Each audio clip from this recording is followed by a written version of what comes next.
좌우에 계신 분들 좀 이렇게 인사를 좀 나누도록 이렇게 할까요? 우리 세상의 조류에 흘러 떠내려가지 맙시다. 시작. 우리 세상의 조류에 흘려 떠내려가지 맙시다. 예. 언제나 우리는 두 번 하니까 한 번 더 해야죠. 우리 하나님의 뜻이 무엇인지 온전히 분별합시다. 시작. 우리 하나님의 뜻이 무엇인지 온전히 분별하도록 합시다. 예. 여러분 혹시 유튜브나 인스타그램의 릴스 같은 것들을 좀 자주 보시나요? 오히려 스마트폰을 안 갖고 계시는 분들은 그러지 않으실 것 같은데, 스마트폰을 갖고 계신 분들은 유튜브를 한번 보기 시작하고 또 릴스를 한번 보기 시작하면 계속해서 올라오는 다른 영상들 때문에 처음에는 잠깐만 봐야지라고 했다가 정신을 차려보면 막 1시간, 막 2시간이 쑥쑥쑥 넘어가져 버리고 있는 우리의 모습들을 종종 발견하게 됩니다. 저만 그런 거죠. 예. 저만 그런 걸로 하겠습니다. 예. 알고리즘이라는 게 참 무서운 것 같습니다. 내가 뭘 좋아하는지 기가 막히게 압니다. 잠시 보다가 이거 교회에 있으면 좋겠다 라고 잠깐만 먼저 쳐다보고 조금 오래만 쳐다보면 금세 관련된 것들이 계속 올라오는 모습들을 보면은 정말 세상이 참 편하기도 하지만 무섭구나라는 생각들을 해보게 됩니다. 유행하는 챌린지, 춤, 최신 밈, 또 특별히 요즘 핫하다는 어떠한 맛집 영상들이 막 뜨면요, 어느새 온 세상 사람들이 다 똑같이 그걸 따라하고 있는 것처럼 보입니다. 종종 서울에 올라가면 그런 모습을 보고 참 이렇게 읍소하지 않을 수 없는데, 서울 지하철역에 싹 들어가면 서울이 최신의 유행을 따르고 있는 도시다 그래가지고 그렇구나 그러고 지하철을 딱 타면 타는 자매들의 패션들이 거의 비슷합니다. 예. 아이템도 거의 비슷하고, 그래서 어떤 주변 사람들과 거의 교복 비슷하게 입고 비슷하게 치장하고 비슷하게 꾸미고 다니는 모습들을 종종 보게 되죠. 주말에 한두 시간은 웨이팅을 하더라도 그 사진을 찍어서 올려야 직성이 풀리는 사람들이 점점 더 많아지고 있고요. 우리는 남들이 하는 건 다 해야 할 것 같은 불안감에 시달리면서 살아가고 있습니다. 혹시 들어보셨는지 모르겠는데 포모 증후군이라고 하는 증후군이 있습니다. 어떤 것으로부터 소외되는 것에 대한 두려움을 느끼는 증후군이랍니다. 다른 사람들은 다 하는데 내가 하지 않으면 나는 저 사람들로부터 왕따를 당하거나 소외되지 않을까라고 하는 그러한 두려움 말입니다. 매일매일 피곤하게 그렇게 다른 사람들을 보면서 살아가고 있는 우리인데, 2000년 전 사도 바울의 시대에도 그런 유행병이 있었나 봅니다. 오늘 본문을 보면 바울이 우리 현대인에게 아주 뼈 때리는 조언을 던져줍니다. 정말 이 말씀을 통해 지친 우리의 영혼에 시원한 냉수 같은 은혜가 부어지기를 소망하면서, 첫 번째 같이 나누고자 원하는 것은 흔히 얘기하는 영적 카피캣이라고 하는 건 이제 그만하자라고 하는 겁니다. 바울의 첫 번째 조언이 굉장히 직설적입니다. 너희는 이 세대를 본받지 말아라 라고 말입니다. 여기서 말하는 본받는다 라고 하는 것은 붕어빵 기계를 상상하시면 됩니다. 틀에 밀가루 반죽을 붓고 그렇게 팥을 넣고 찍으면 똑같이 생긴 붕어빵이 나오는 겁니다. 본받는다라는 것은 마치 그것과 똑같으라는 겁니다. 세상이라는 붕어빵 기계에 우리를 밀어넣지 말라는 겁니다. 남들과 똑같은 모양으로 살지 말라는 겁니다. 무조건 따라하는 영적 카피캣이 되지 말라고 이야기를 하고 있는 겁니다. 요즘 세상의 알고리즘은 굉장히 명확합니다. 더 많이 가져라, 더 좋은 차를 타라, 명품 하나쯤은 있어야지 네가 세상의 중심이다 라고 하지만 성경은 이런 세상의 흐름에 대해 뭐라고 경고하는지 성경 안에 3개의 구절만을 찾아보아도 요한일서 2장 15절에 보면 이 세상이나 세상에 있는 것들을 사랑하지 말라. 누구든지 세상을 사랑하면 아버지의 사랑이 그 안에 있지 아니하니라고 합니다. 성경에서 하나님 말고 누군가를 하나님보다 더 사랑하는 것을 우상숭배라 하고요, 하나님만큼 사랑하는 것도 우상숭배라 하고 있기 때문에 세상을 사랑하지 말아라 라고 이야기를 하고요. 심지어 야고보서 4장 4절은 가늠한 여인들아, 세상과 벗된 것이 하나님과 원수됨을 알지 못하느냐. 그런즉 누구든지 세상과 벗이 되고자 하는 자는 스스로 하나님과 원수되는 것이니라 라고까지 합니다.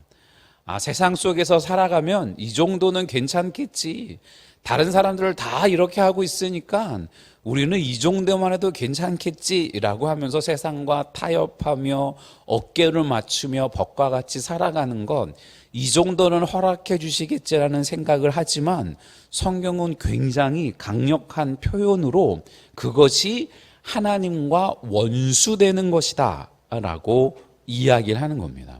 왜냐하면 그보다 훨씬 더 귀하고 아름답고 고귀한 은혜를 우리에게 허락해 주신 하나님이 원하시지 않는 길이기 때문입니다. 베드로전서 1장 4절은 더 적극적으로 너희가 순종하는 자식처럼 전에 알지 못하던 때에 따르던 너희 사욕을 본받지 말아라 라고 합니다.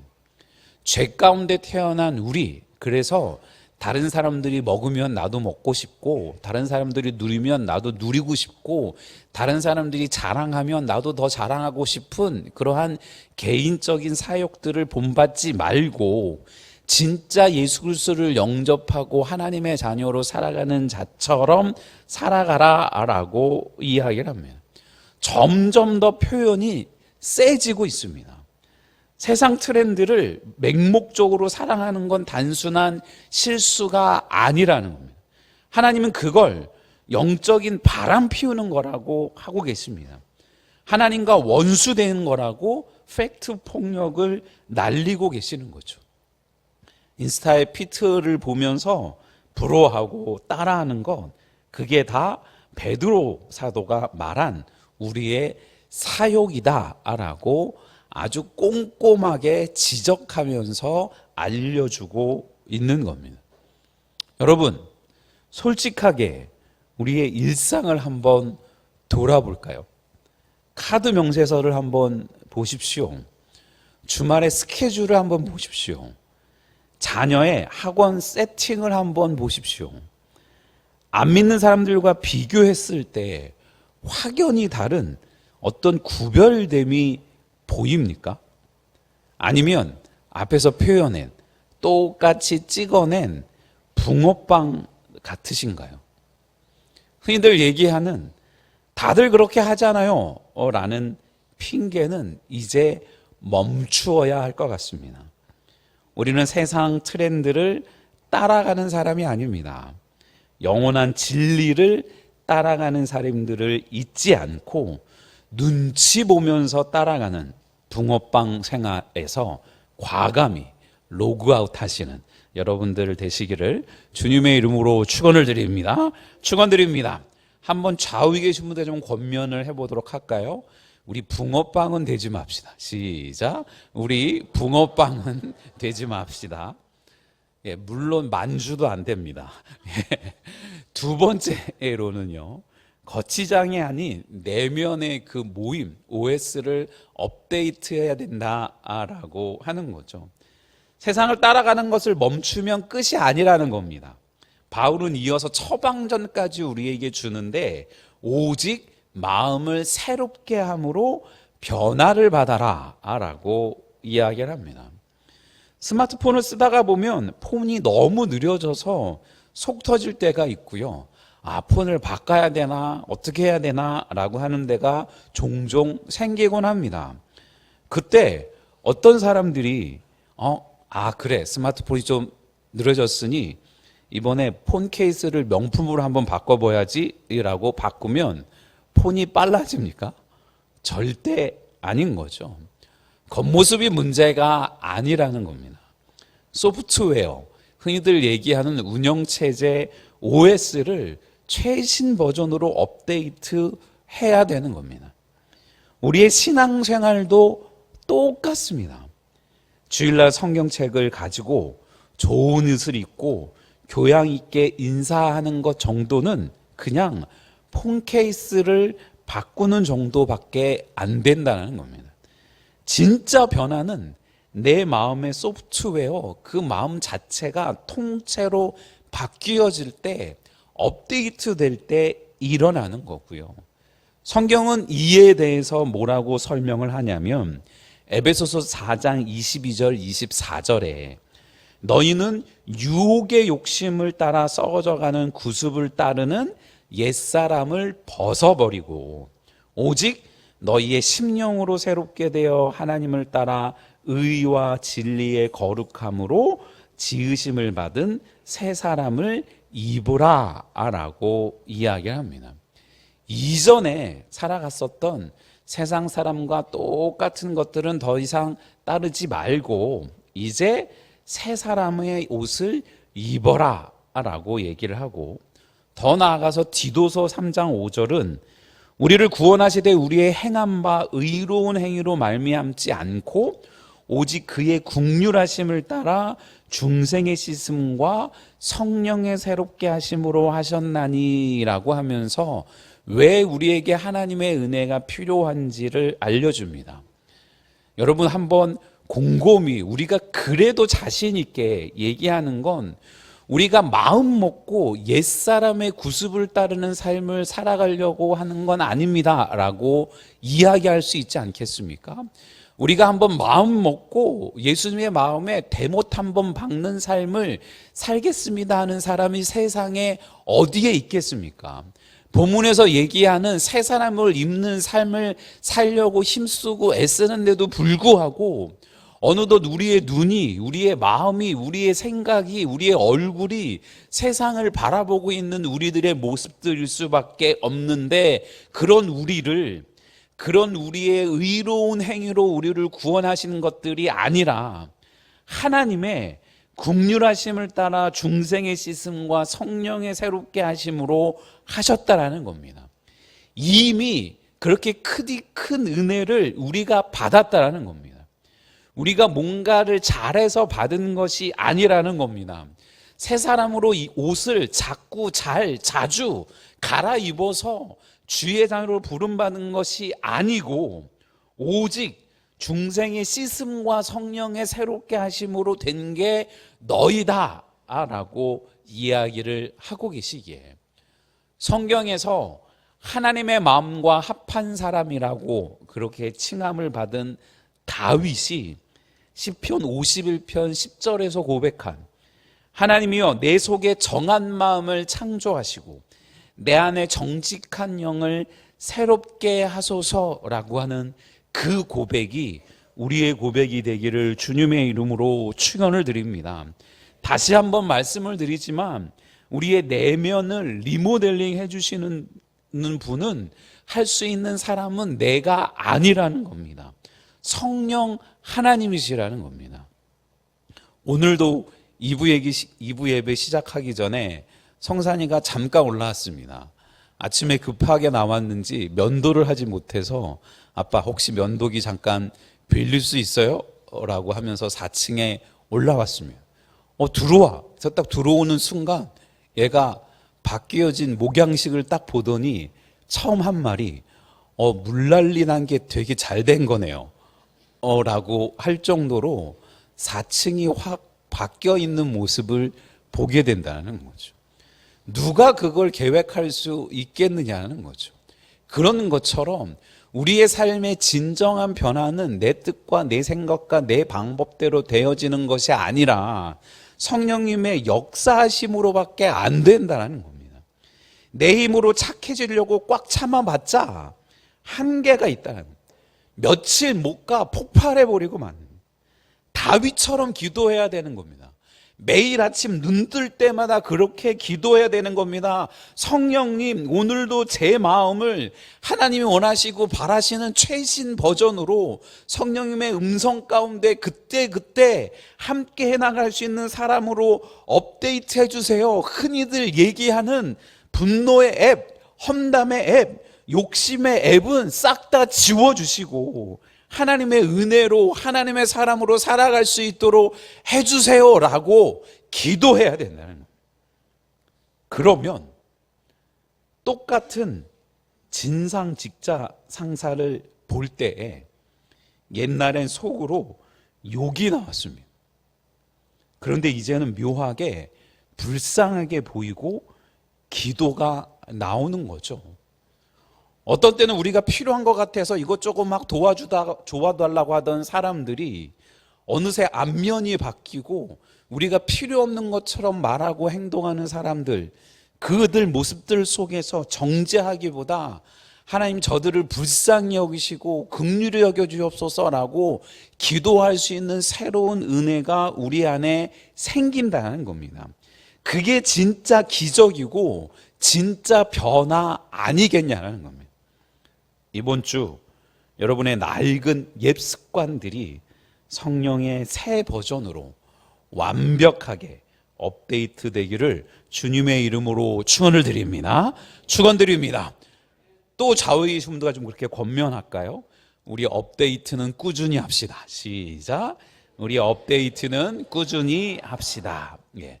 세 번째는 요즘 자주 얘기하는 우리 인생의 내비게이션 목적지를 재설정해야 된다는 것을 또 이야기할 수밖에 없을 것 같습니다. 세상 유행도 끊어냈고 마음도 업데이트했다면 이제 우리가 어딜 향해 가야 하는 거라는 겁니다. 마지막에 답이 있는데 하나님의 선하시고 기뻐하시고 온전하신 뜻이 무엇인지 분별하도록 하라라고 말입니다. 낯선 곳에 갈 때 가장 먼저 뭘 합니까? 내비게이션을 켜고 목적지를 검색하는 것처럼. 목적지를 잘못 찍으면 어떻게 됩니까? 아무리 운전을 잘해도 엉뚱한 곳으로 가게 되는 것들인 거죠. 정확한 내비게이션이 없으면 고생할 수밖에 없습니다. 요즘 큰 도전을 저한테 주고 있는 김영채 집사님, 저 연세에 백두대간을 요즘 깨고 다니십니다. 그런데 언젠가 올린 이 PT에 보니까 오늘은 길을 잘못 들어서 한두 시간 정도 헤매다가 간신히 찾아 내려왔다. 네이버의 그 지도들을 보지 않았던 실수가 후회된다 라는 말씀들을 보면서 그래, 우리의 인생도 우리의 신앙도 똑같구나라는 생각들을 해볼 수밖에 없다는 겁니다. 내 성공, 내 집 마련이 목적지가 되어서는 안 된다는 겁니다. 하나님의 뜻에 목적지가 맞춰져야 한다는 겁니다. 이쪽 길로 가면 내 이익과 수익이 분명한데도 불구하고 하나님이 뜻이 저쪽에 있다면 하나님의 선하심, 하나님을 사랑하고 이웃을 사랑하는 길이 저쪽에 있다면 지금 손해보는 것 같지만 내가 바보처럼 보이겠지만 주의 뜻을 붙잡고 그 길을 걸어갑니다 라고 하는 그 결단들이 우리에게 필요합니다. 그게 매일매일 우리가 겪는 현실적인 고민입니다. 하나님의 뜻이 대체 뭡니까? 이직하는 게 뜻입니까? 참는 게 뜻입니까? 라고 하는 그런 우리의 삶의 현장들 속에서 성경은 우리에게 답을 주기를 데살로니가전서 4장 3절에 하나님의 뜻은 이것이니 너희의 거룩함이라 라고 시작을 합니다. 거룩함, 구별 말입니다. 구별. 세상의 사람들이 쫓아가는 것과 똑같은 것 말고 하나님이 원하시는 다른 길 말입니다. 그래서 에베소서 5장 17절은 그러므로 어리석은 자가 되지 말고 오직 주의 뜻이 무엇인가 이해하라라고 권면해 주고 있습니다. 더 나아가 골로새서 1장 9절 하반절에는 너희로 하여금 모든 신령한 지혜와 총명에 하나님의 뜻을 아는 것으로 채우게 하시고 라고 이야기합니다. 세상의 이치와 원리를 완전히 무시하며 살아가라는 게 아닙니다.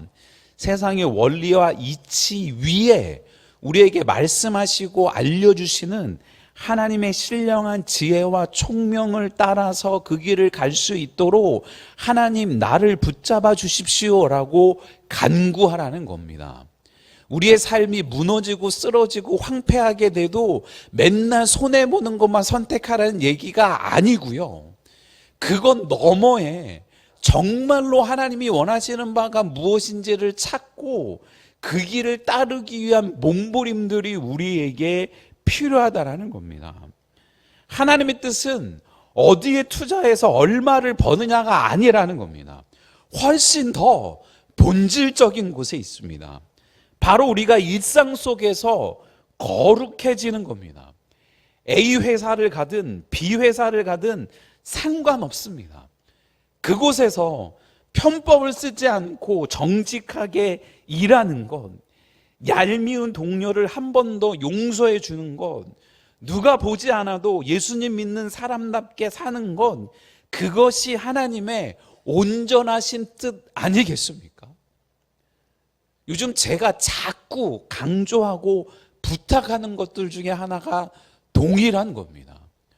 우성아파트 재건축에 대한 것들을 결정이 되고 함께하는 과정들 속에서 자꾸 우리는 보상을 어떻게 하면 더 많이 받을 수 있을까?